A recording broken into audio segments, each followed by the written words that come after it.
Shalom jemaat yang dikasihi Tuhan. Shalom. Saya undang kita bangkit berdiri. Di bulan yang spesial ini, saya mengajak kita mari bersama-sama kita mengangkat tangan kita untuk memperkatakan berkat bagi bangsa kita Indonesia. Mari kita berdoa. Tuhan, terima kasih di bulan spesial ini Tuhan.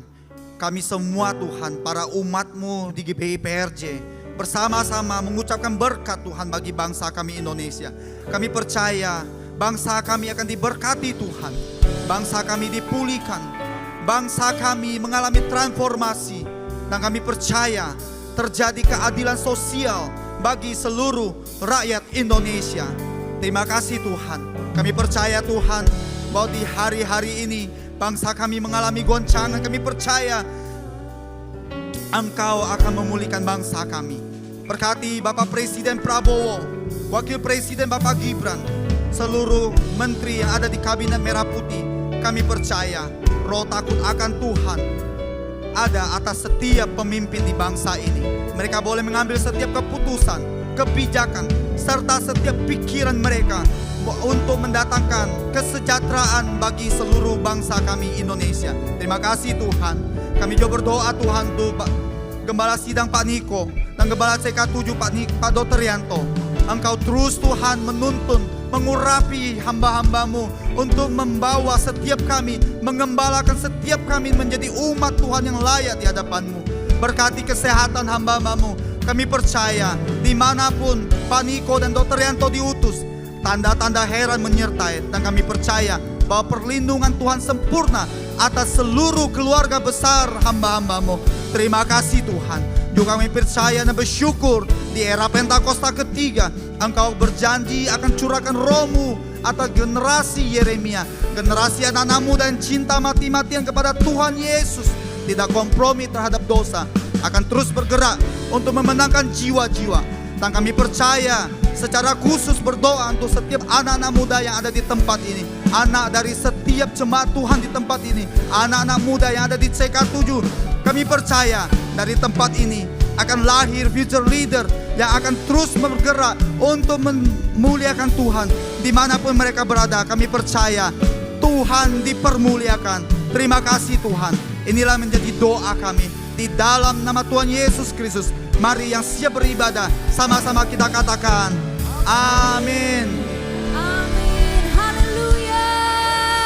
GBI PRJ Shalom.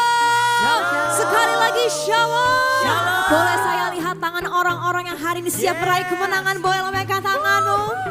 Sebab Allah kita dahsyat, Allah kita kuat. Haleluya. Come on. Hey.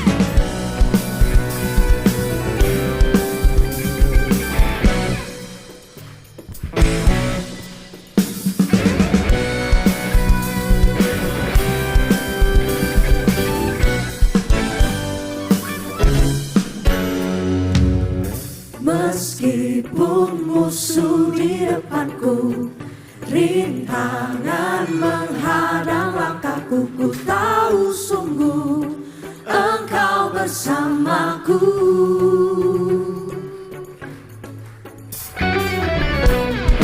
Beribu rebah di kiriku, berasa di sisi kananku, ku tahu janjimu Engkau bersamaku. Takkan pernah goyah keyakinanku pada dirimu, Yesus Tuhanku. Tiada yang seperti dirimu. Kaulah kuatku, kebanggaanku, gunung batu dan keselamatanku.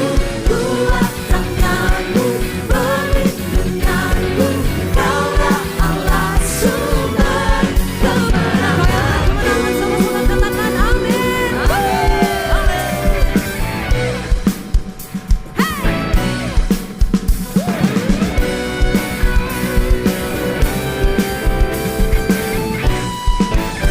Baik dengan iman yang besar. Meskipun musuh di depanku, rintangan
Sumber kemenangan kami ada dalam nama Tuhan Yesus.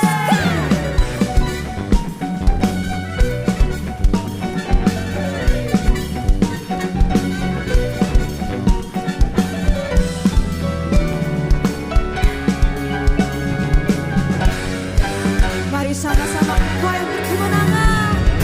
Takkan pernah goyah keyakinanku pada dirimu, Yesus Tuhanku. Tiada yang seperti dirimu. Kaulah kuatku, kebanggaanku, Yes. gunung batu dan keselamatanku. Kuatkanlah perlindungan.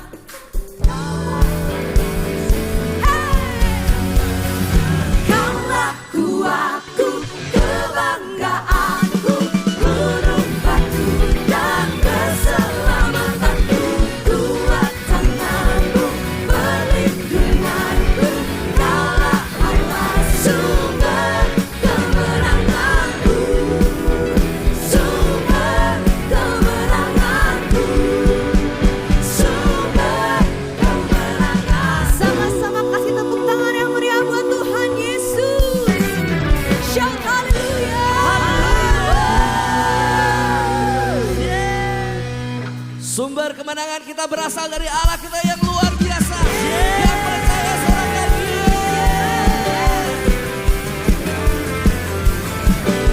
dan Allah yang luar biasa itu yang menjadikan kita lebih daripada pemenang. Yang percaya sorakan amin.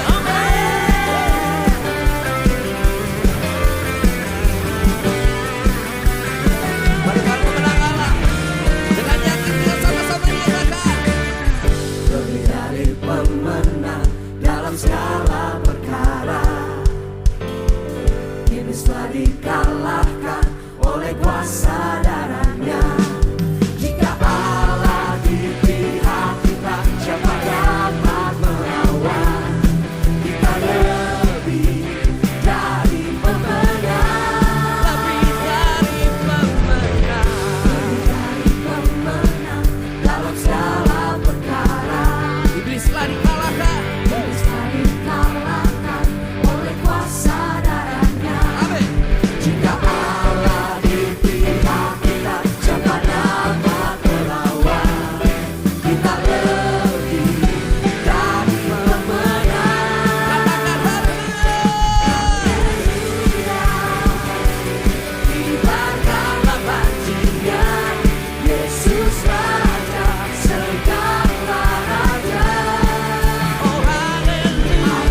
katakan haleluya.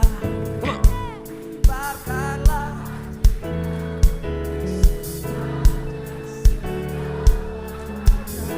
Angkat dua tanganmu dan katakan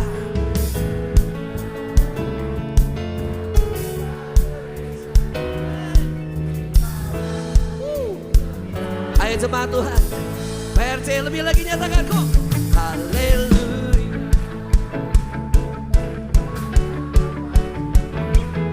Yesus Raja,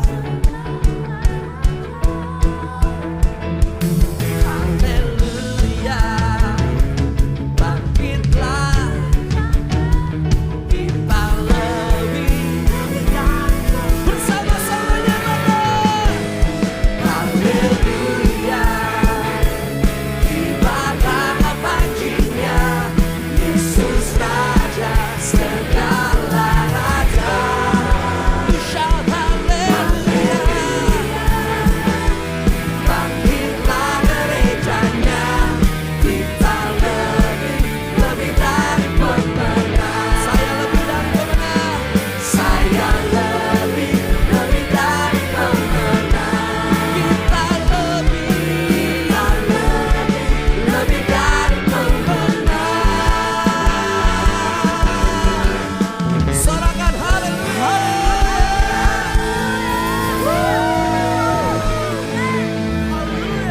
Dan kami akan mengalami kemenangan demi kemenangan ya Tuhan. Karena kami punya Allah yang luar biasa di pihak kami. Di dalam nama Tuhan Yesus sama-sama kita katakan amin. Sekali lagi tepuk tangan yang meriah buat Allah kita yang dahsyat. Silakan duduk kembali Bapak Ibu Saudara yang dikasihi Tuhan.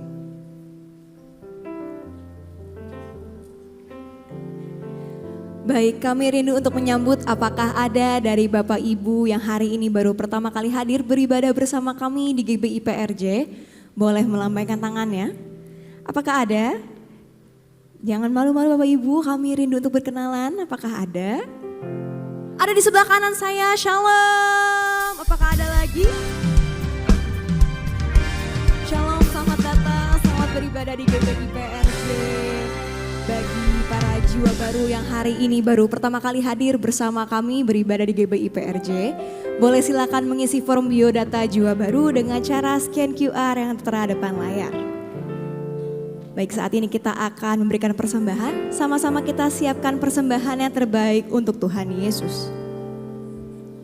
Persembahan dapat dilakukan dengan scan kris yang tertera depan bangku Bapak Ibu dan juga depan layar. Apabila Bapak Ibu memberikan dengan tunai, boleh melambaikan tangan. Para usher akan membantu Bapak Ibu untuk memberikan amplop.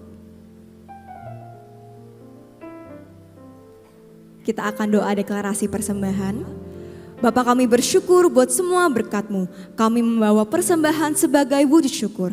Kami percaya kami menerima kesehatan, keluarga, bisnis, pekerjaan dan kuliah yang terbaik. Ini adalah waktu memberi persembahan. Di dalam nama Tuhan Yesus, amin. Selamat memberi Bapak Ibu, boleh silakan duduk kembali. Dan saat ini kita akan menyaksikan news untuk seminggu ke depan. Tim multimedia kami persilahkan. Shalom, berikut kami sampaikan beberapa pengumuman. Ibadah Raya hari Minggu 16 Agustus 2026 pukul 7, 9, dan 11.30 waktu Indonesia Barat dilayani oleh Evangelis Indri Pardede. Pukul 16.30 waktu Indonesia Barat dilayani oleh PDP Tin Setiawati. PRJ Mandra Service pukul 9 waktu Indonesia Barat dilayani oleh Pendeta Akun. Ibadah Raya disertai dengan ibadah King's Kid, ibadah anak berkebutuhan khusus, Little Blessing Toddler, sekolah minggu,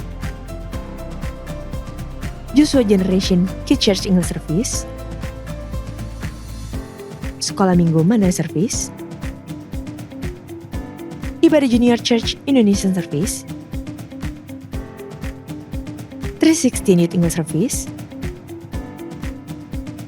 dan ibadah 2 PM yang adult and couple service. Hadirilah 9 tahun Anniversary Cancer Ministry. Miracle Still Happen. Sabtu 15 Agustus 2026, pukul 10.30 waktu Indonesia Barat. Bersama Ibu Linda Gumelar, Ketua YKPI, Ibu Julia Suharsono, dan Evangelis Indri Pardede. Bertempat di Integrity Convention Center, Safir Room, Mall MGK, lantai 9, Kemayoran, Jakarta Pusat.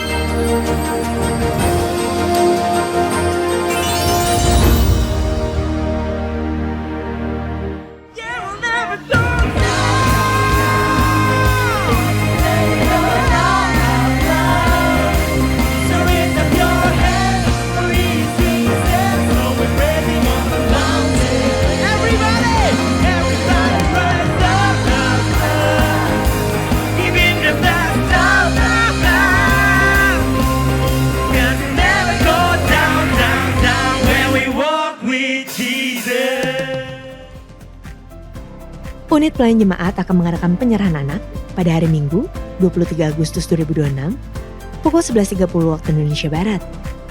Bagi Bapak Ibu yang ingin menyerahkan anak-anak, harap dapat segera mendaftarkan diri. Pendaftaran dibuka mulai tanggal 9 sampai dengan 17 Agustus 2026 secara online via www.gbprj.org. Untuk informasi lebih lanjut, dapat menghubungi kaunter sekretariat depan setelah ibadah selesai.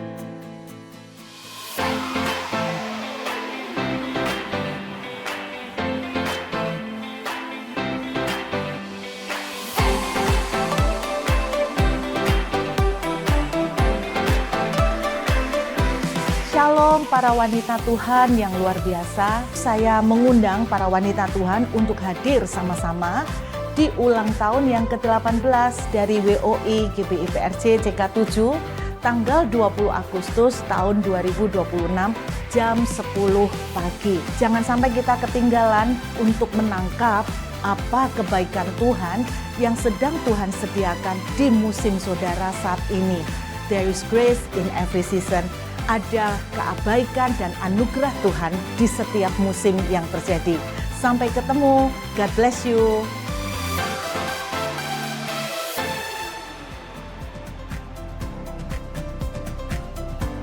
Untuk info lengkap seluruh kegiatan GBPRJ CK7, maka Bapak Ibu dapat follow sosial media GBPRJ, baik di Instagram, TikTok, maupun Facebook.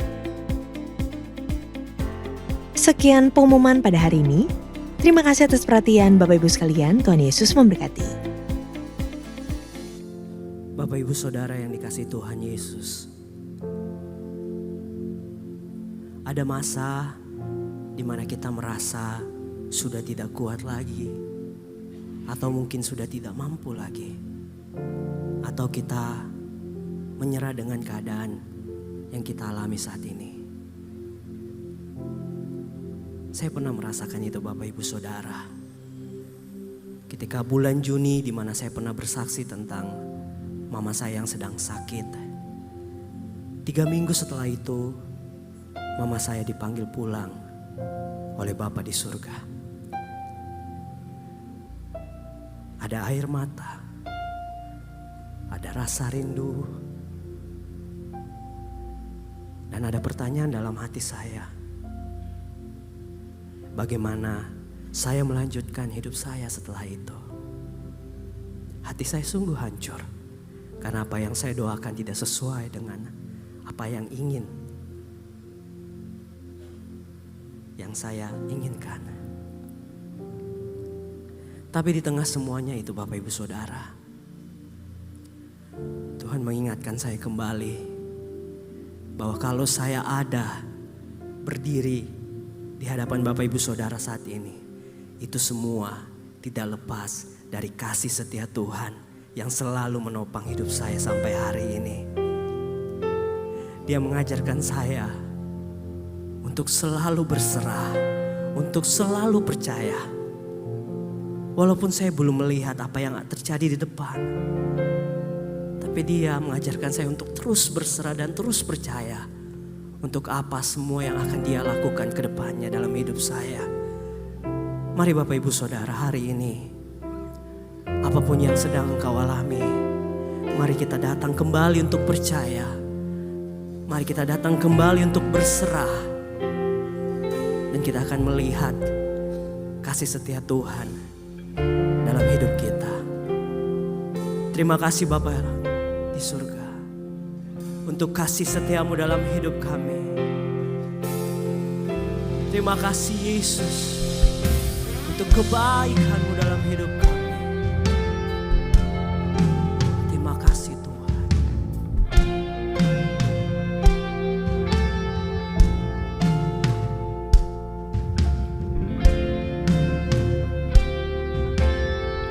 Sepanjang hidupku kulihat karyamu dalam perkaraku. Engkau pembelaku, Kau Tuhan, Kau Raja. Namun Kau pun hamba, rela beri hidupmu karena kasih-Mu kepadaku. Tuhan, di dalam tangan-Mu seluruh hidupku ku pegang janji-Mu. Ajar aku percaya, bukan karena melihat, tapi karena Kau setia, setia, Kau setia.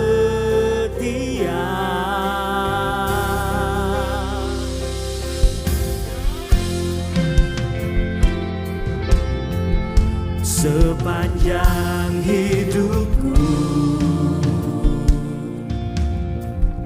kulihat karya-Mu dalam perkaraku. Engkau pembelaku, Kau Tuhan, Kau Raja. namun Kau pun hamba, rela beri hidupmu karena kasih-Mu kepadaku. Tuhan, di dalam tangan-Mu seluruh hidupku ku pegang janji-Mu. Ajar aku percaya,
Engkau Tuhan.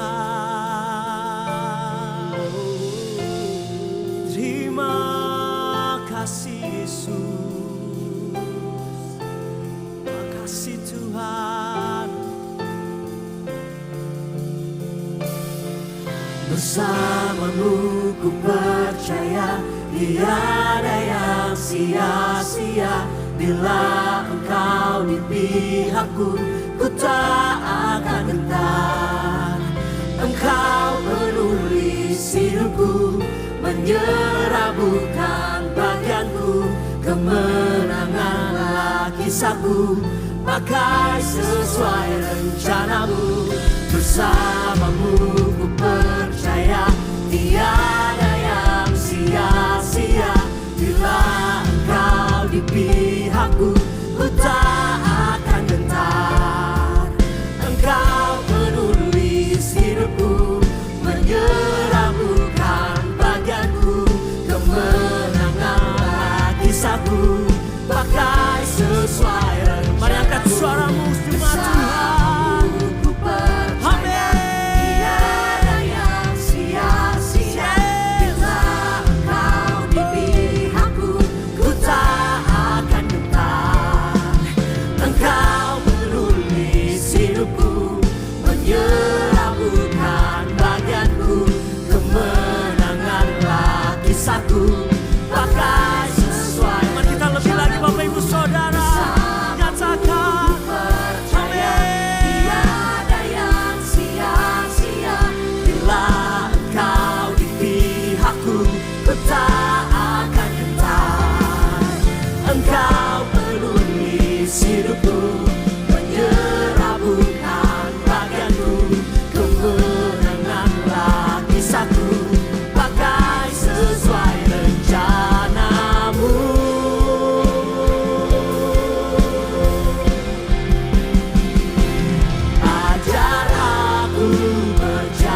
terus sembah dia.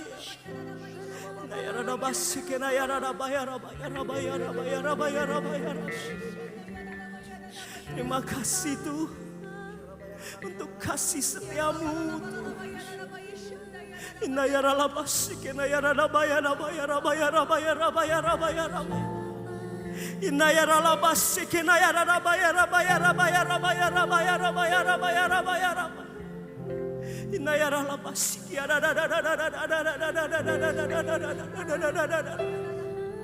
Sebab kami percaya Tuhan, rencanamu selalu yang terbaik dalam hidup kami itu.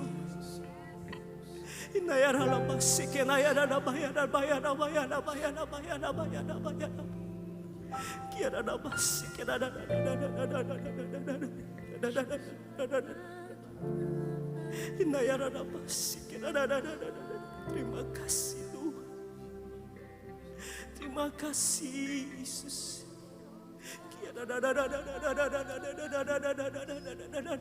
Terima kasih Tuhan.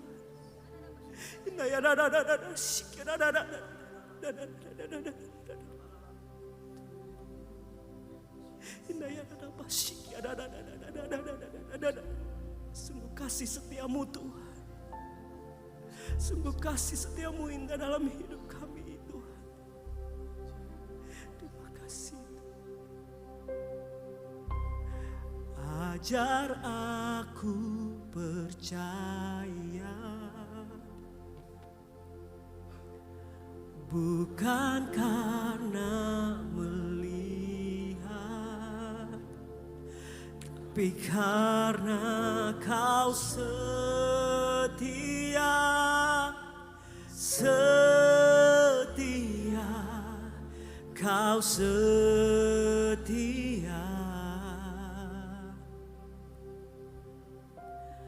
Ajar aku berserah, sebab rencanamu Tuhan selalu sempurna dan tak pernah gagal.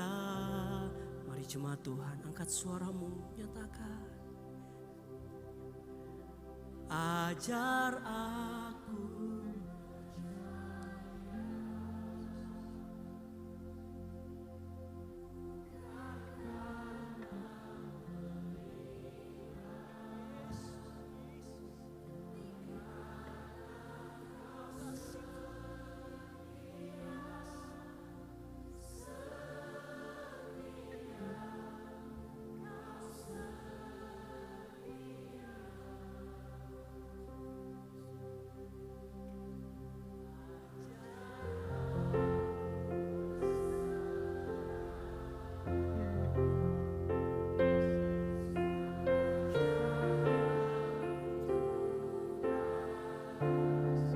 Selalu sempurna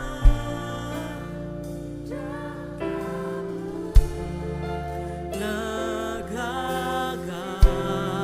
Mari sekali lagi angkat kedua tanganmu Bapak Ibu Saudara, nyatakan. Ajar aku percaya, bukan karena melihat, tapi karena kau setia, setia, kau setia.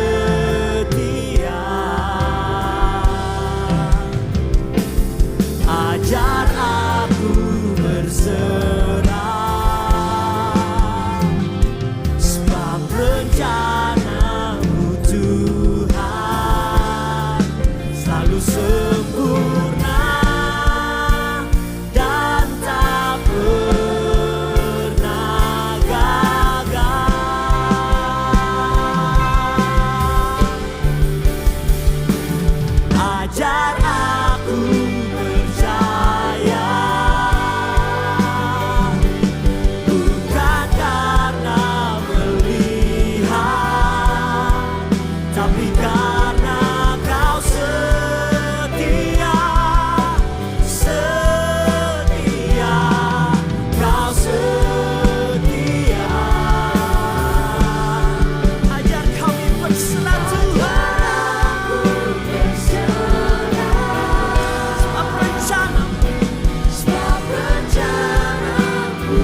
sempurna dan tak pernah gagal, selalu sempurna dan tak pernah gagal, selalu sempurna Tuhan, selalu sempurna dan tak pernah gagal.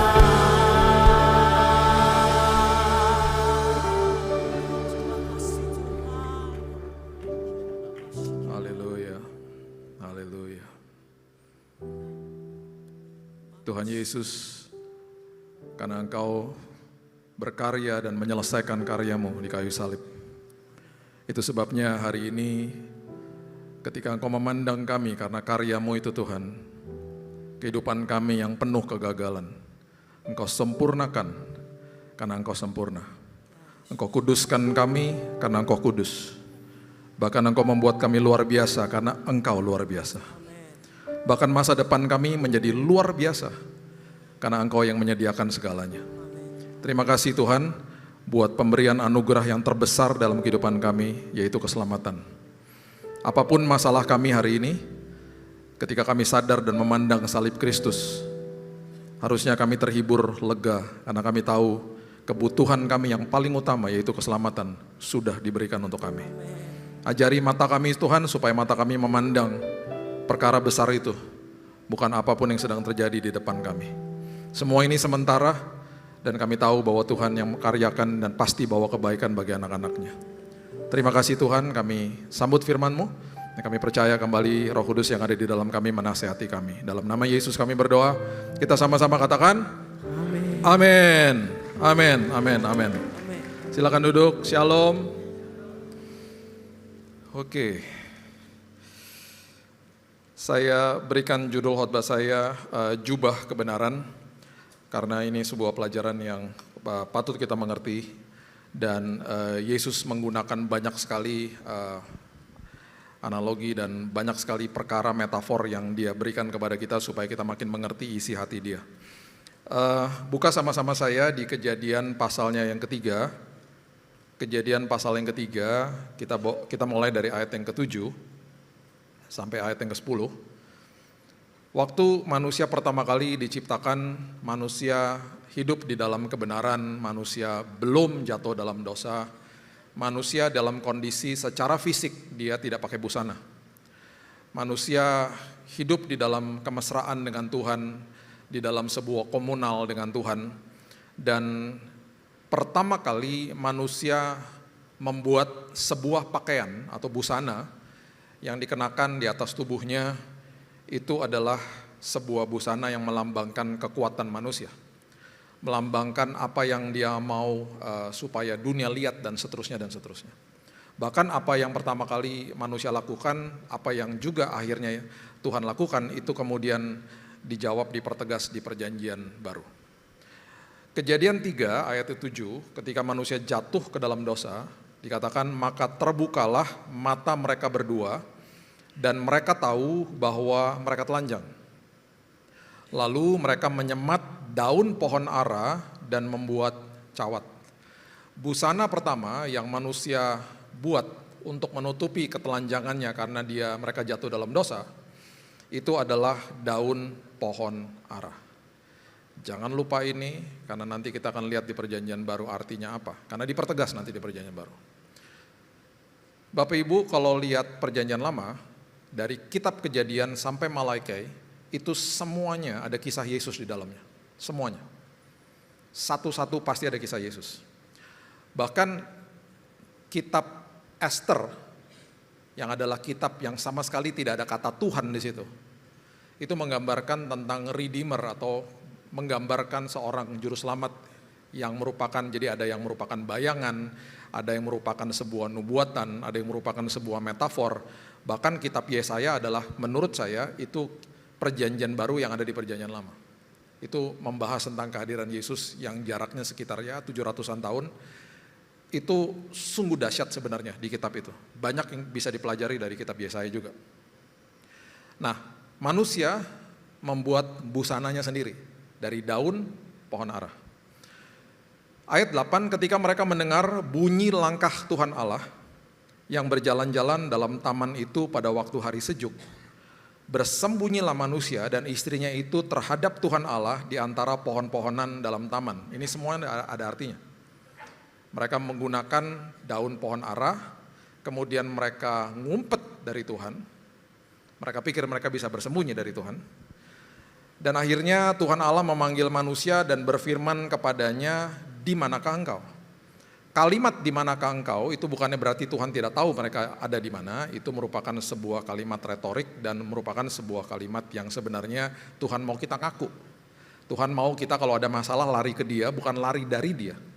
Itu adalah sebuah prinsip sebenarnya. Kemudian manusia menjawab, "Ketika aku mendengar bahwa engkau ada dalam taman ini, aku menjadi takut karena aku telanjang, sebab itu aku bersembunyi." Dan salah satunya, jangan pernah lupa, ada busana yang mereka buat, daun pohon ara. Daun pohon ara itu diganti sama Tuhan ketika kemudian di ayat yang ke-21 dari Kejadian pasal yang ketiga, pertama kali sebuah pengorbanan terjadi atau sebuah korban terjadi, itu sebenarnya ada di ayat 21. Ketika Alkitab katakan begini, "Dan Tuhan Allah membuat pakaian dari kulit binatang untuk manusia dan untuk istrinya itu, lalu mengenakannya kepada mereka." Daun pohon ara diganti dengan kulit binatang. Kenapa kulit binatang? Karena seekor hewan harus dikorbankan. Alkitab tidak mendokumentasikan hewannya apa. Kalau menurut saya, kalau terjadi konsistensi yang memang secara luar biasa di perjanjian lama, pastinya anak domba.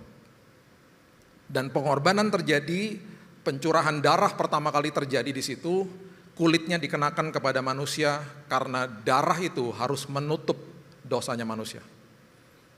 Saya pakai kata penutup karena perjanjian lama hanya bisa menutup dosa.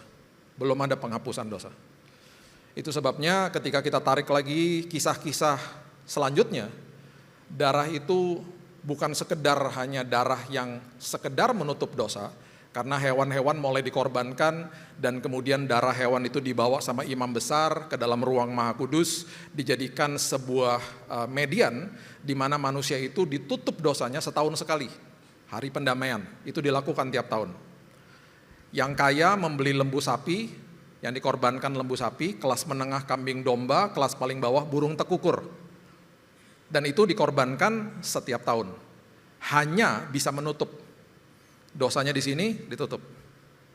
Hari ini dosa kita nggak ditutup. Hari ini dosa kita dihapus sama Yesus. Jadi kalau dibuka, hilang. Bukan sekedar dosanya dihapus, hukuman dosanya juga dihapus, yang adalah maut. Bahkan Alkitab katakan bukan sekedar dihapus, "Aku tidak mengingat-ingat lagi dosamu."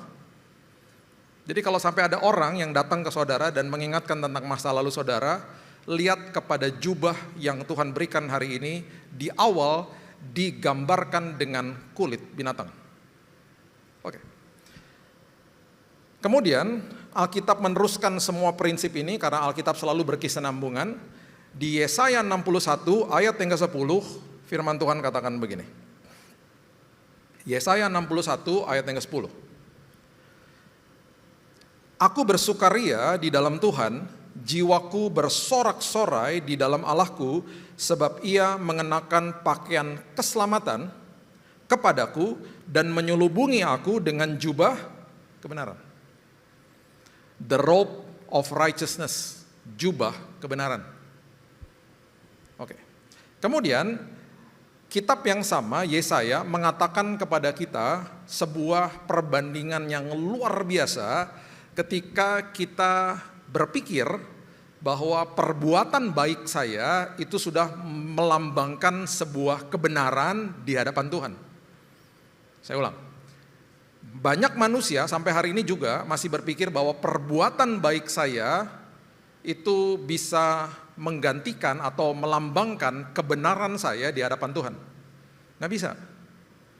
Sampai-sampai Yesaya mengatakan ini, itu sebabnya saya suka sekali dengan kitab Yesaya, karena dia menggambarkan banyak sekali yang dipertegas oleh Yesus, dipertegas lagi sama Paulus. Yesaya 64 ayat yang ke-6 mengatakan begini. Yesaya 64 ayat yang ke-6. Demikianlah kami sekalian seperti seorang najis, dan segala kesalehan kami, segala kebaikan kami, ya segala kebaikan kami, segala kesalehan kami seperti apa? Kain kotor. Bahasa Inggrisnya filthy rags. Kami sekalian menjadi layu seperti daun, dan kami lenyap oleh kejahatan kami seperti daun dilenyapkan oleh angin. Nah sekarang gini, waktu kita terima Yesus sebagai juru selamat, nanti ada contohnya, nanti saya kasih ayatnya. Yang dia kenakan kepada Bapak Ibu dan saya, waktu kita terima Yesus sebagai juru selamat. Kotor kan kita ya, kita kotor, berkubang dengan dosa gitu ya. Itu waktu kita diselamatkan di alam roh, itu kita dikasih jubah kebenaran sama dia. Kemudian ketika dia lihat kita, yang dia lihat adalah jubahnya itu, kebenaran itu. Oke, sekarang kita ambil satu analogi yang paling ekstrim ya. Ini saya katakan, saya ulang, paling ekstrim. Ada seorang yang belum terima Yesus. Dia sedang dalam perjalanan pulang, dia melihat ada orang buta mau menyeberangi jalanan. Dia lihat, karena dia orangnya baik, dia pegang orang buta itu, dia bilang, saya tuntun ya Pak atau Bu ke seberang. Perbuatannya luar biasa baiknya. Bahkan orang lihat dia, ini orang baik banget sih gitu.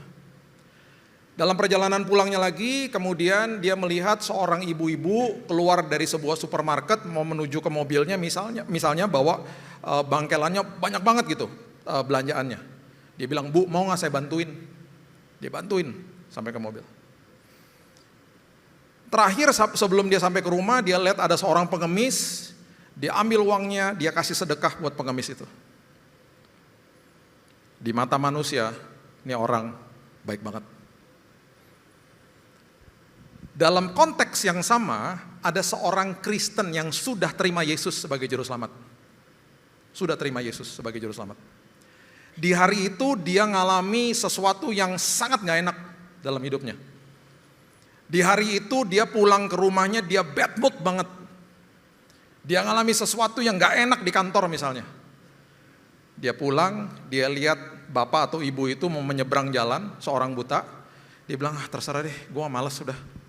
Dia nyelonong aja jalan sendiri. Dia lihat ada ibu yang keluar dari supermarket bawa belanjaan yang berat. Aduh, udah malas gue gak bisa kasih. Gue sendiri juga masalah gitu. Dia lewat aja. Dia lewat orang yang minta sedekah dari dia. Dia lewat aja. Karena dia bilang, enggak lah, gue gak bisa ngasih. Capek gue, jiwa gue capek. Gue banyak kecewanya dalam hidup ini misalnya gitu. Tapi dia sudah terima Yesus sebagai juru selamat. Di mata dunia, ini orang gak baik banget sih. Kayak gak peduli gitu. Bapak Ibu, di mata, ini ekstrim ya. Di mata Tuhan, yang memiliki jubah kebenaran dan dilihat kudus dan sempurna karena dikuduskan tiap hari, adalah orang yang sudah terima Yesus sebagai juru selamat. Orang yang tadi berbuat baik karena dia belum terima Yesus sebagai juru selamat, kesalehannya seperti kain kotor. Ini ekstrim, saya kasih tahu ekstrim nih. Contohnya ekstrim.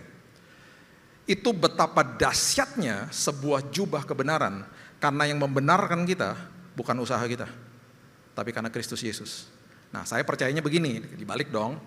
Kalau kita sudah terima Yesus sebagai juru selamat, kalau kita sudah dikenakan jubah kebenaran, walaupun hari kita sulit, walaupun hari kita gak enak, dengan sendirinya kasih Tuhan itu akan meluap-luap dalam hidup kita. Kita pasti akan tolong itu orang nyebrang. Kita akan pasti tolong ibu-ibu itu ngangkatin belanjaannya. Kita akan kasih sedekah sama orang itu. Karena kita sudah diberikan kebaikan sama Tuhan. Tapi saya cuma memberikan sebuah contoh yang ekstrim di mata Tuhan, yang Alkitab sudah dokumentasikan kepada kita. Itu sebabnya, ingat, kita ini sudah dikenakan jubah kebenaran. Nah, tadi Alkitab bahas di awal bahwa manusia membuat bajunya sendiri dari daun pohon ara. Itu maksudnya apa? Coba lihat Markus pasal yang ke-11 ayat 12 sampai 14. Markus pasal yang ke-11 ayat 12 sampai 14. Ini penegasannya, saya jelaskan. Keesokan harinya sesudah Yesus dan ke-12 muridnya meninggalkan Betania, Yesus merasa lapar. Dari jauh ia melihat pohon ara yang sudah berdaun, ia mendekatinya untuk melihat kalau ia mendapat apa-apa pada pohon itu. Tetapi waktu ia tiba di situ, ia tidak mendapat apa-apa selain daun-daun saja, sebab memang bukan musim buah ara. Maka katanya kepada pohon itu, jangan lagi seorang pun makan buahmu selama-lamanya, dan murid-muridnya pun mendengarnya. Kayak dikutuk pohonnya. Jadi gini, kalau kita baca konteks ini, kita mungkin nggak dapat esensinya. Kita harus lihat konteksnya, kita harus lihat kulturnya, kita juga harus lihat budaya pada saat itu seperti apa.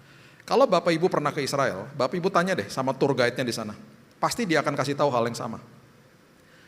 Tolong jelasin sama saya karakter daripada buah ara, pohon ara misalnya. Dia pasti akan katakan begini, pohon ara itu selalu berbuah dulu, baru berdaun. Saya ulang ya, kalau belum ngopi agak kelewat tuh barusan. Pohon ara itu selalu berbuah dulu, baru berdaun.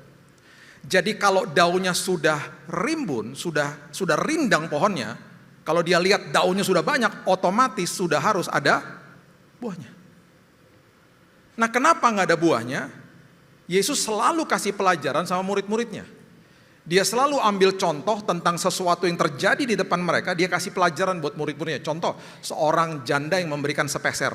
Dia lagi kasih pelajaran the principle of the kingdom, prinsip kerajaan sorga. Dia kasih tahu begini, guys, ingat ya, yang kamu berikan, yang kerajaan sorga lihat bukan jumlahnya. Yang kerajaan sorga lihat adalah sisanya. Janda itu memberikan sepeser, sisanya 0. Prinsip kerajaan sorga katakan itu pemberian terbesar. Dibanding sama orang yang ngasih banyak. Jadi kerajaan sorga selalu lihat sisanya, karena Tuhan bekerja dengan sisanya. Murid-muridnya udah gak ada tenaga untuk memberikan makanan, capek baru pulang dari perjalanan misi. Tiba-tiba Yesus bilang begini, berikan mereka makan. Ketika mujizat 5 roti dan 2 ikan terjadi. Mereka dalam kondisi capek di Betania.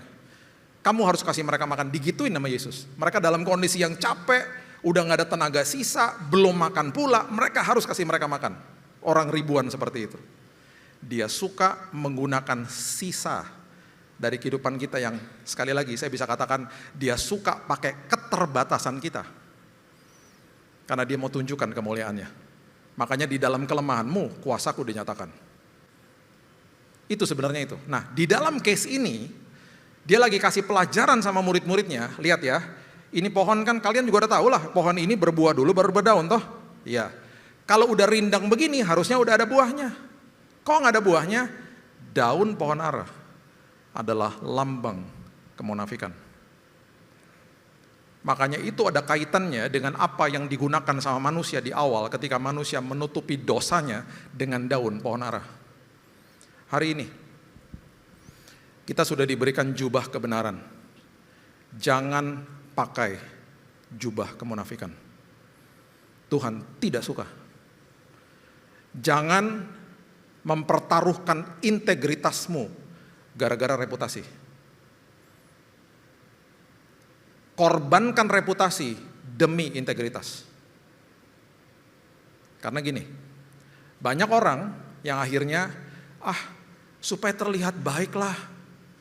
Yang terjadi, saya pernah temui kira-kira 15 tahun yang lalu, seorang diakones gereja yang selalu bertugas sebagai hospitality, habis ibadah, karena saya udah berkali-kali juga ke gereja itu, dia ngantar saya ke depan. Waktu itu saya nggak bawa mobil, dia bilang, Pak pakai mobil saya aja. Ibu, Bapak nggak ikut, suaminya nggak ikut, enggak. Bapak duluan, ntar supir balik sini. Saya masih ada meeting di gereja. Dia kones gereja. Baru naik mobil beberapa menit, supirnya tiba-tiba dengan hampir setengah nangis ngomongnya begini, Pak ada kerjaan nggak ya Pak buat saya gitu, kayak orang panik gitu. Lalu saya bilang, lah kerjaan? Kan Bapak udah punya kerjaan nih, mobilnya bagus kan, gajinya juga pasti bagus. Tiba-tiba dia nangis. Saya nggak tahan Pak kerja sama ibu itu Pak. Saya udah bertahun-tahun kerja sama ibu, saya stres Pak. Saya kaget, kenapa?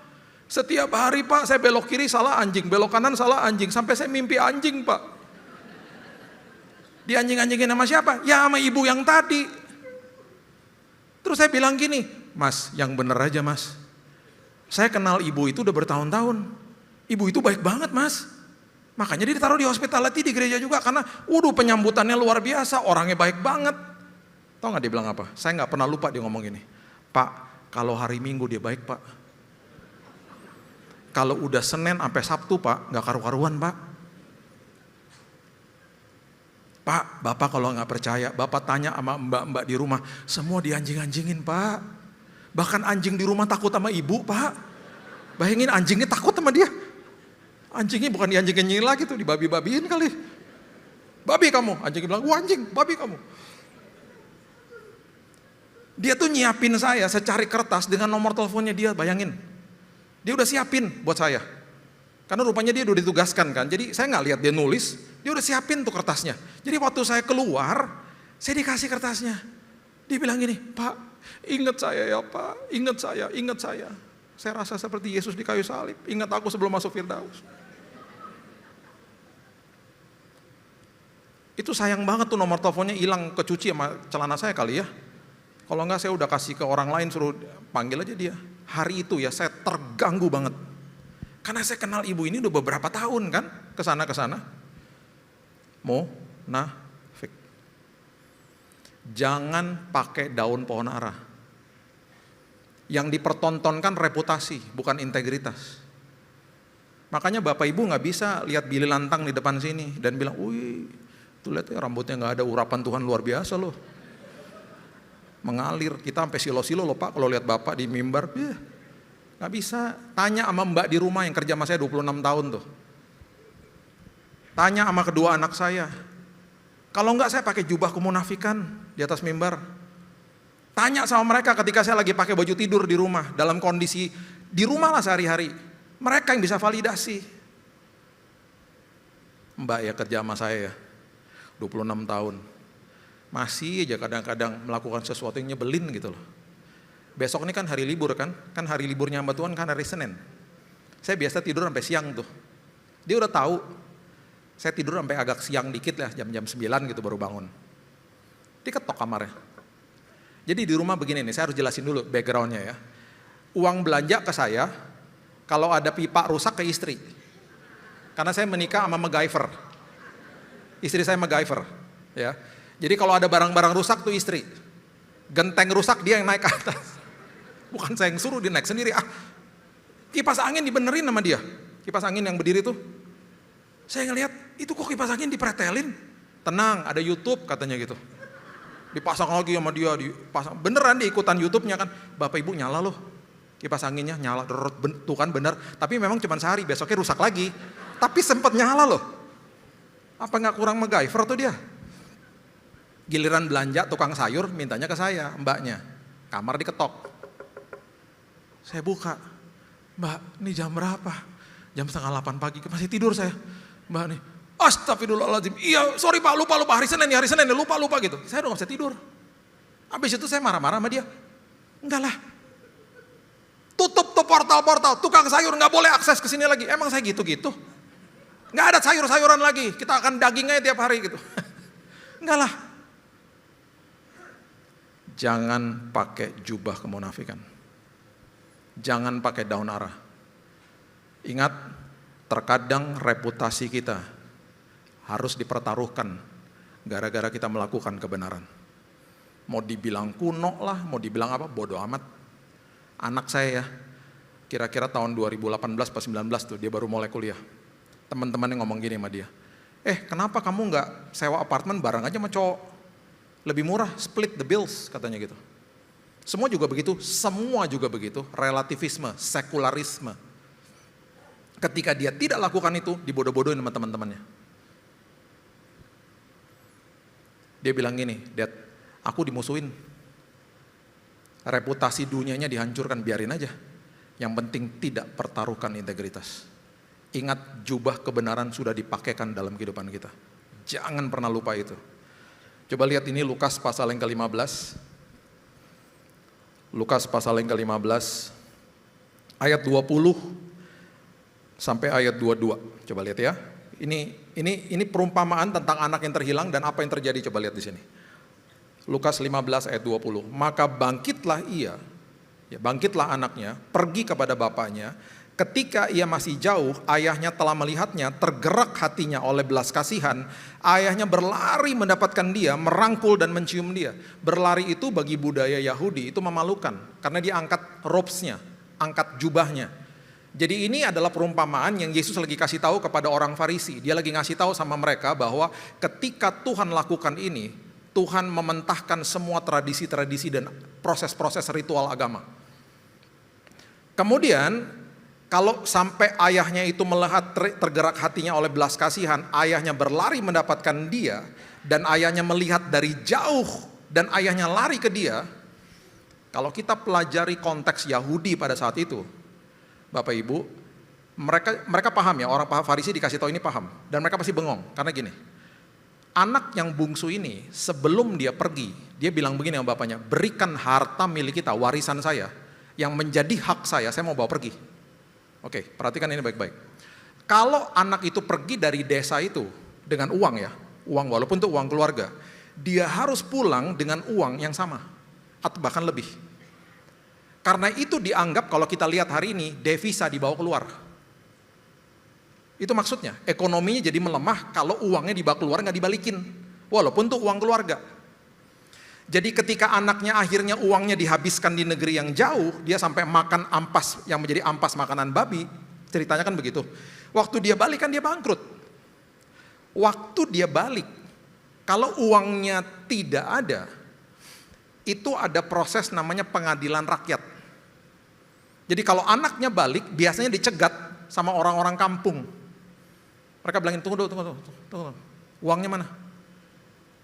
Kalau uangnya nggak ada, itu dianggap merugikan desanya, terjadilah sebuah pengadilan rakyat yang disebut dalam bahasa Yahudi, kezazah. Jadi waktu ayahnya melihat dari kejauhan itu berarti ayahnya udah scanning the horizon. Dia lihat kalau anaknya jauh, dia berusaha mendahului yang lain. Dan ketika mereka lihat ayahnya yang memeluk dia, proses pengadilan kezazah dibatalkan.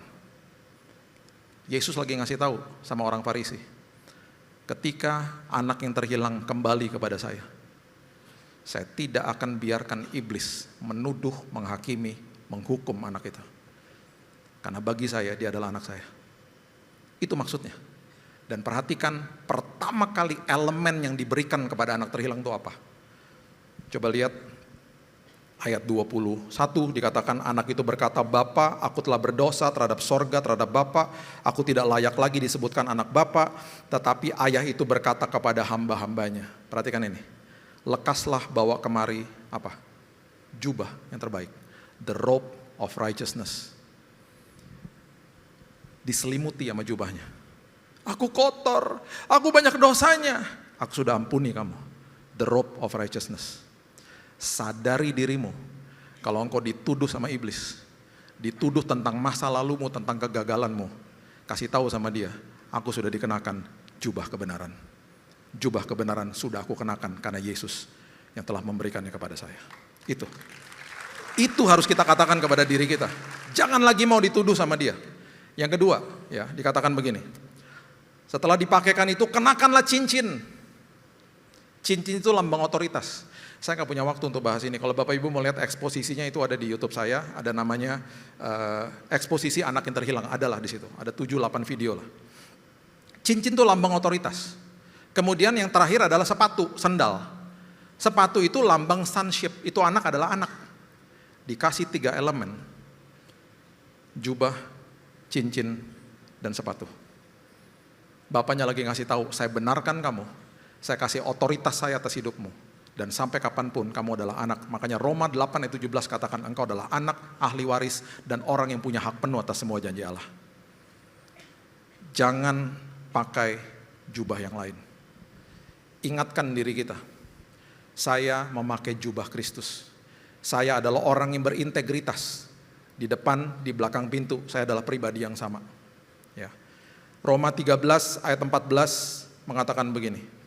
Ini adalah penegasan lagi yang dikatakan oleh Paulus, Roma 13 ayat 14. Kenakanlah Tuhan Yesus Kristus sebagai perlengkapan senjata terang dan janganlah merawat tubuhmu untuk memuaskan kedagingannya.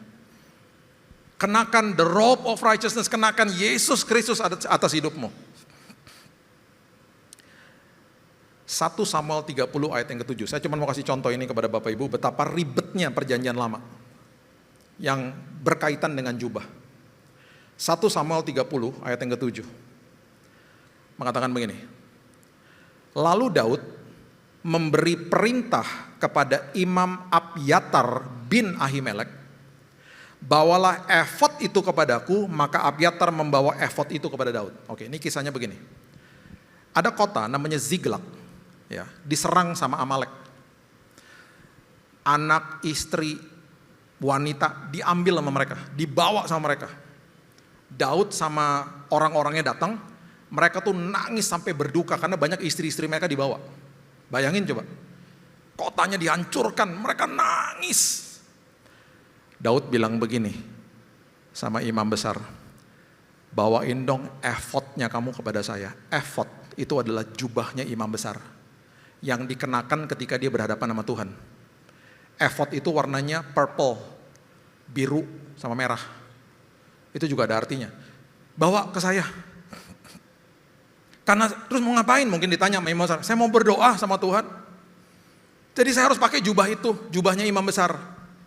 Bayangin, sampai segitunya orang mau berhadapan sama Tuhan itu, karena dia nggak bisa langsung. Biasanya kan Daud yang menyuruh imam-imam atau para nabi yang berdoa sama Tuhan. Saya butuh, cepetan. Dia pakai efodnya. Dia lari ke Tuhan, nanti Bapak Ibu baca sendiri kisahnya. Dia tanya, Tuhan, aku harus bagaimana Tuhan? Boleh nggak saya kejar? Masih ada waktu nggak kalau saya kejar? Tuhan berbicara sama dia. Kejar mereka. Dia kejar, di tengah jalan dia menemukan seorang hamba daripada bangsa Amalek ini, yang karena sakit ditinggalin. Akhirnya orang ini menjadi sumber informasi. Dia tanya, kemana mereka pergi? Ke situ bos. Tolong spare my life, jangan bunuh saya. Dia kejar Amalek. Dan semua orang yang ditawan dibebaskan sama Daud. Tapi sebelum dia minta itu kepada Tuhan, dia minta, saya mau kenakan jubah itu. Bayangin, segitu ribetnya pada saat itu. Saya cuma mau kasih gambaran betapa dahsyatnya Tuhan kita hari ini. Dan biarlah kita makin sadar betapa dahsyatnya dia ketika kita terima dia sebagai juru selamat, kita dikenakan jubah kebenaran. Di mata saya, sampai kapanpun, engkau adalah orang yang sudah saya benarkan. Bapak Ibu, ada kisah yang lain-lain lagi pastinya. Ya, banyak sekali, saya lagi lihat waktu dari tadi. Ada lagi jubah-jubah kesombongan yang dipakai sama manusia. Ya, kita tahu kisahnya Naaman. Naaman pengen sekali disembuhkan dari kustanya. Dia datang kepada Elisa. Kemudian Elisa bilang begini, ya udah celupin aja dirimu 7 kali di sungai Yordan. Coba lihat 2 Raja-Raja pasal yang ke-5. Ayat yang ke-11. 2 Raja-Raja 5 ayat yang ke-11. Seringkali ya, kita pakai jubah yang kita pikir inilah identitas saya. Jabatan, harta, uang, ketenaran. Itu yang kita kenakan. Kita bilang inilah, ini saya, ini reputasi saya. Gitu. Kita nggak sadar itu kesombongan kita. Ketika Tuhan mau proses kita nggak mau copot itu semuanya. Naaman tuh panglima, tentara Aram. Dia disuruh mencelupkan diri di sungai Yordan. Lambang daripada penanggalan jubah kesombonganmu. Ini dia ngomong begini ayat 11. Tetapi pergilah Naaman dengan gusar sambil berkata, aku sangka bahwa setidak-tidaknya ia datang keluar dan berdiri memanggil nama Tuhan Allahnya. Lalu menggerak-gerakkan tangannya di atas tempat penyakit itu, dengan demikian menyembuhkan penyakit kustaku. Kenapa gak dia keluar aja? Dia gerak-gerakin aja tangannya di depan saya. Jadi dia yang ngatur Tuhan. Karena dia gak mau tinggalkan, atau dia tidak mau tanggalkan jubah kebesaran dia. Terus dia ngomong lagi ayat berikutnya, bukankah ayat 12, Abana dan Parpar, sungai-sungai di Damsyik, lebih baik daripada sungai-sungai di Israel. Lebih elit lah sungai-sungainya. Kenapa gak di situ aja saya mencelupkan diri? Jubah kesombongan ditanggalkan. Dia mencelupkan diri di sungai Yordan. Kesembuhan terjadi. Jangan pakai jubah kemunafikan, jangan pakai jubah kesombongan. Dan yang terakhir, apapun usaha manusia, apapun usaha kita, Kita mau pakai apapun jubah kita. Otoritas kita, kehebatan kita misalnya, koneksi kita. Kalau kita tidak biarkan Tuhan yang mengenakan kepada kita, kita lebih memilih reputasi daripada integritas. Hancur kita. Saya tutup dengan ini. Yusuf adalah pribadi yang pertama kali sebelum dia melewati proses hidupnya, dikenakan jubah yang sangat indah sama Yakub ayahnya. Kakak-kakaknya iri hati, dirobek, diambil semuanya, dicelupkan ke darah hewan, kemudian bapaknya diberikan sebuah kebohongan. Sampai bapaknya nangis, sampai bertahun-tahun dia hidup dengan pemikiran bahwa anaknya diterkam binatang buas. Yusuf melewati perdagangan manusia, human trafficking, dijual sebagai budak. Dan dia sempat dipromosi loh Bapak Ibu, dikenakan jubah yang sangat baik, karena dia menjadi kepala daripada pembantu rumah tangga, asisten di rumahnya Potifar. Dikasih jubah yang baik, kekuatan manusia, kehebatan, koneksi. Perhatikan ini. Kejadian pasalnya yang ke-39, ayatnya yang ke-12 katakan begini. Lalu perempuan itu memegang baju Yusuf sambil berkata, istri daripada Potifar, marilah tidur dengan aku. Tetapi Yusuf meninggalkan bajunya di tangan perempuan itu dan lari keluar. Dia tidak mau kompromi. Dia meninggalkan baju yang diberikan oleh manusia. Baju ketenaran pada saat itu. Yang karena itu berakibat dia difitnah, dia dimasukkan ke dalam penjara bertahun-tahun. Kalau Tuhan yang mengenakan jubah kepada kita, bukan sekedar kita dibenarkan, bahkan Tuhan yang bertanggung jawab atas promosi hidupmu. Jangan kompromi dengan integritas. Kita lihat Kejadian 41 ayat 42 mengatakan begini. Sesudah itu Firaun menanggalkan cincin materainya. Daud dikeluarkan dari penjara. Dia menafsirkan mimpi. Dari jarinya mengenakan pada jari Yusuf. Perhatikan ini. Dipakeikannyalah kepada Yusuf pakaian daripada kain halus. Dan digantungkan kalung emas pada lehernya. Dia menjadi orang nomor 2 terpenting di Mesir. Kalau Tuhan promosi, tidak ada bisa siapapun dan apapun yang menggagalkan rencana Tuhan. Biarlah Tuhan yang promosi hidupmu. Biarlah Tuhan yang bela hidupmu. Kalau hari ini engkau sedang difitnah, kalau hari ini engkau sedang dijelek-jelekin orang, ingatkan dirimu, saya sudah menggunakan jubah kebenaran. Selama saya memegang integritas saya, kalau Tuhan yang bela, Tuhan akan buat saya terus naik dan tidak turun. Itu janji Tuhan. Itu janji Tuhan. Kalau hari ini saya masih masih memakai jubah kesombongan, tanggalkan jubah itu. Saya masih pakai kemunafikan, akui di hadapan Tuhan. Bilang kepada Tuhan, Tuhan terima kasih buat jubah kebenaran. Wanita 12 tahun pendarahan. Dia begitu percayanya. Asal saya bisa pegang jumbai atau ujung daripada jubahnya Yesus, saya pasti sembuh. Di keramaian banyak orang. Tiba-tiba Yesus bilang ini, stop. Murid-murid bilang, kenapa? Ada yang jamah saya. Karena ada kuasa yang keluar dari diriku. Ya ampun, banyak banget kali orang dari tadi berdesak-desakan. Enggak, ada satu orang yang fokus sama saya. Dia mau ingin pegang jubah saya supaya dia dapat kesembuhan. Perempuan itu sembuh. Hari ini kita gak usah cari-cari jubahnya Yesus. Sudah dikenakan di dalam saudara. Hari ini engkau diberikan otoritas. Engkau diberikan jubah, cincin, dan juga hak sebagai anak. Katakan begini, Tuhan Yesus, dengan otoritasmu, aku percaya tubuhku sembuh, pemulihan terjadi. Karena bukan sekedar jumbai atau ujung daripada jubah, keseluruhan daripada Yesus Kristus sudah dikenakan atas hidupmu. Itulah kebenaran Tuhan. Hiduplah masuk ke dalam peristirahatan Tuhan. Tenanglah jiwaku, kata Daud. Karena jubah kebenaran sudah dikenakan atas kehidupan kita. Berikan tepuk tangan kita untuk Tuhan.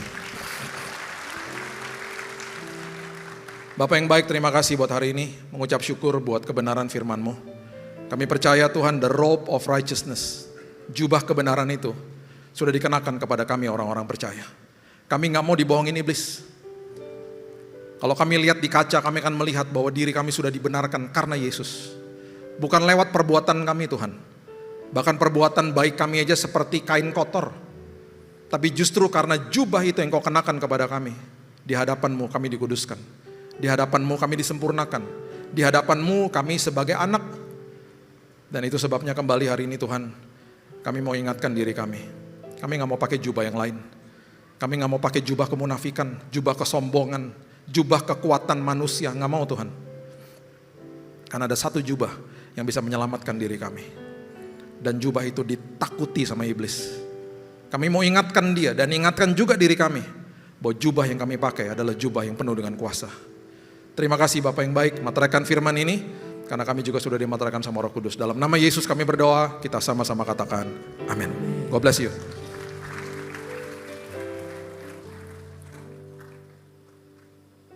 Yang diberkati Tuhan boleh sekali lagi berikan tepuk tangan yang paling meriah.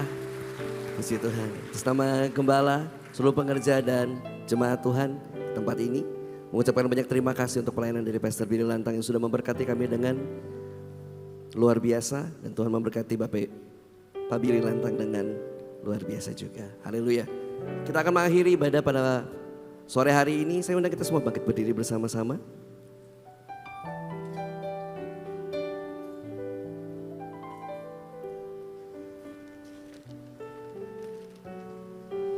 Jemaat kasih Tuhan, kita akan akhiri ibadah di sore hari ini. Mari kita berdoa. Terima kasih Tuhan Yesus. Terima kasih atas penyertaan-Mu di sepanjang kehidupan kami ini Bapa. Kami ucap syukur dan terima kasih atas berkat-berkat yang telah Kau limpahkan dalam kehidupan kami. Dan pada saat ini Tuhan, kami ucap syukur atas firman yang telah Kau tabur melalui hamba-Mu Pastor Billy Lantang Tuhan. Kami berdoa kiranya Kau terus mengurapi hamba-Mu Tuhan. Berkati berlimpah-limpah Tuhan. Kau pakai lebih dahsyat lagi Tuhan. Kau berikan kesehatan yang terbaik. Terima kasih Tuhan Yesus. Kami juga berdoa untuk jemaat yang hadir di tempat ini ya Bapa. Kiranya yang sakit Kau sembuhkan. Yang terikat Kau lepaskan Tuhan Yesus. Yang terbeban masalah keluarga, bisnis, usaha pekerjaan, Kau pulihkan Bapa. Kau berikan kesempatan-kesempatan yang baru, peluang-peluang yang baru. Apapun yang dilakukan Tuhan, Kau buatnya berhasil dan beruntung. Terima kasih Bapa. Sebelum kami pulang, kami akan mengangkat tangan kami untuk menerima berkat yang terbaik daripada-Mu. Jemaat kasih Tuhan, terimalah berkat yang berlimpah-limpah dari Allah Bapa, kasih karunia sempurna dari Tuhan Yesus Kristus, serta persekutuan manis dengan Roh Kudus menyertai kita mulai saat ini sampai Maranatha, bahkan untuk selama-lamanya. Mari kita yang percaya dan sudah diberkati sama-sama katakan amin. Tuhan berkati. Mari jemaat yang dikasihi Tuhan, kita akan bersama-sama memperkatakan apa yang dimaksud dengan Pentakosta ketiga dan Mazmur 91. Apa yang dimaksud dengan Pentakosta ketiga? 1. Pentakosta ketiga adalah pencurahan Roh Kudus yang dahsyat di zaman ini, melebihi yang terjadi di Azusa Street. 2. Pentakosta ketiga akan mengakibatkan penuaian jiwa yang terbesar dan yang terakhir sebelum Tuhan Yesus datang kembali. 3. Pentakosta ketiga akan membangkitkan generasi Yeremia, yaitu anak-anak muda yang dipenuhi Roh Kudus, cinta mati-matian kepada Tuhan Yesus, tidak kompromi terhadap dosa, dan akan bergerak untuk memenangkan jiwa. 4. Pentakosta ketiga lahir di Indonesia dan bergerak ke bangsa-bangsa. Gerakan ini dari timur ke barat dan akan kembali ke Yerusalem. 5. Pentakosta ketiga akan memberikan kuasa untuk menyelesaikan amanat agung, dan setelah itu Tuhan Yesus akan datang kembali. Dan mari bersama kita sepakat dan percaya mendeklarasikan firman Tuhan yang tertulis dalam Mazmur 91. Dalam lindungan Allah, orang yang duduk dalam lindungan yang maha tinggi dan bermalam dalam naungan yang maha kuasa akan berkata kepada Tuhan, tempat perlindunganku dan kubu pertahananku, Allahku yang kupercayai. Sungguh, Dialah yang akan melepaskan engkau dari jerat penangkap burung, dari penyakit sampar yang busuk. Dengan kepaknya, Ia akan menudungi engkau. Di bawah sayapnya, engkau akan berlindung. Kesetiaannya ialah perisai dan pagar tembok. Engkau tak usah takut terhadap kedahsyatan malam, terhadap panah yang terbang di waktu siang, terhadap penyakit sampar yang berjalan di dalam gelap, terhadap penyakit menular yang mengamuk di waktu petang. Walau 1.000 orang rebah di sisimu dan 10.000 di sebelah kananmu, tetapi itu tidak akan menimpamu. Engkau hanya menontonnya dengan matamu sendiri dan melihat pembalasan terhadap orang-orang fasik. Sebab Tuhan ialah tempat perlindunganmu, yang maha tinggi telah kau buat tempat perteduhanmu. Malapetaka tidak akan menimpa kamu, dan tulah tidak akan mendekat kepada kemahmu. Sebab malaikat-malaikatnya akan diperintahkannya kepadamu untuk menjaga engkau di segala jalanmu. Mereka akan menatang engkau di atas tangannya, supaya kakimu jangan terantuk kepada batu. Singa dan ular tedung akan kau langkahi. Engkau akan menginjak anak singa dan ular naga. Sungguh, hatinya melekat kepadaku, maka aku akan meluputkannya. Aku akan membentenginya, sebab ia mengenal namaku. Bila ia berseru kepadaku, aku akan menjawab. Aku akan menyertai dia dalam kesesakan. Aku akan meluputkannya dan memuliakannya. Dengan panjang umur akan kukenyangkan dia, dan akan kuperlihatkan kepadanya keselamatan daripadaku. Haleluya! Amin! Shalom saudara, pada edisi Voice of Pentecost kali ini kita akan membahas bagaimana memperkatakan Mazmur 91 dengan benar. Kalau kita memperhatikan situasi di sekitar kita belakangan ini, tantangan hidup rasanya makin kompleks dan tidak menentu. Mulai dari tekanan ekonomi, isu PHK, krisis kesehatan mental, hingga konflik yang terjadi di dalam keluarga. Di tengah gelombang ketidakpastian ini, banyak dari kita yang mencari tempat perlindungan dengan cara rajin berdoa dan memperkatakan Mazmur 91. Kita sering mengutip janji Tuhan di ayat 10, malapetaka tidak akan menimpa kamu, tulah tidak akan mendekat kepada kemahmu. Namun, di tengah-tengah perjuangan hidup, seringkali muncul pertanyaan yang sangat jujur dari dalam hati kita. Kenapa saya sudah mendeklarasikan Mazmur 91 setiap hari, tapi krisis masalah tetap saja terjadi? Lalu apa bedanya memperkatakan firman Tuhan ini dengan sekedar membaca mantra atau menggunakan jimat? Mari kita bedah bersama-sama topik ini menurut perspektif Alkitab dan teologi Pentakosta. Pertama, Mazmur 91 adalah doa permohonan dengan iman, bukan mantra. Di dalam Alkitab, penggunaan kalimat atau objek sebagai jimat penolak bala adalah sebuah kenajisan bagi Tuhan. Sebuah mantra bekerja dengan logika. Kalau saya menyebutkan kata ajaib ini, maka Tuhan harus menuruti kemauan saya. Namun, Mazmur 91 tidak bekerja dengan cara demikian. Pemazmur berdoa kepada Tuhan di ayat kedua, tempat perlindunganku dan kubu pertahananku, Allahku yang kupercayai. Kuasa perlindungan itu bukan terletak pada teks atau lembaran kertas Mazmur 91, melainkan pada Allah yang kita kenali secara intim. Memperkatakan Mazmur 91 adalah bentuk doa permohonan penuh iman dan penyerahan diri kita secara total kepada kedaulatan Tuhan. Ketika kita memperkatakan janji perlindungannya itu adalah bentuk pernyataan iman. Kebenaran ini bukan berarti orang percaya akan otomatis kebal dari bahaya atau penyakit di dunia. Namun artinya di tengah krisis paling gelap sekalipun, seperti kata Roma 8 ayat 28, Allah turut bekerja dalam segala sesuatu untuk mendatangkan kebaikan bagi mereka yang mengasihi Dia. Kedua, bagaimana jika realitasnya kita tetap mengalami krisis? Doa adalah sebuah permohonan yang berserah penuh pada belas kasihan Allah. Dalam realitas hidup sehari-hari, orang beriman pun tetap bisa mengalami musibah, pergumulan, atau sakit penyakit. Apakah ini berarti Tuhan gagal atau tidak berkuasa? Tentu tidak.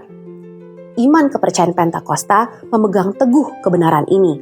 Allah tetap berdaulat dan sanggup melakukan mujizat meskipun situasi di dunia di sekitar kita terkadang tidak berjalan sesuai dengan ekspektasi kita. Rasul Paulus pernah menegaskan dalam Roma 8 ayat 35 dan 37. Siapakah yang akan memisahkan kita dari kasih Kristus? Penindasan, atau kesesakan, atau bahaya? Dalam semuanya itu, kita lebih daripada orang-orang yang menang. Orang percaya memang diizinkan Tuhan melewati masa-masa yang sulit. Namun, di tengah pergumulan sulit dan bahkan ancaman itulah, kita terus berdoa Mazmur 91. Apapun hasilnya, iman kita berkata, Allah adalah kubu pertahananku yang tetap kupercayai.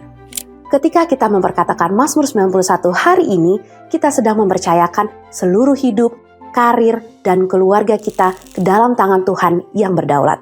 Kita tetap percaya pada firman-Nya, bahkan saat situasi di sekitar kita tampak tidak baik-baik saja. Mari terus deklarasikan Mazmur 91 sebagai doa perlindungan bagi keluarga dan gereja kita dengan iman yang teguh. Saya berdoa, damai sejahtera dan perlindungan Tuhan menaungi hidup saudara sekalian.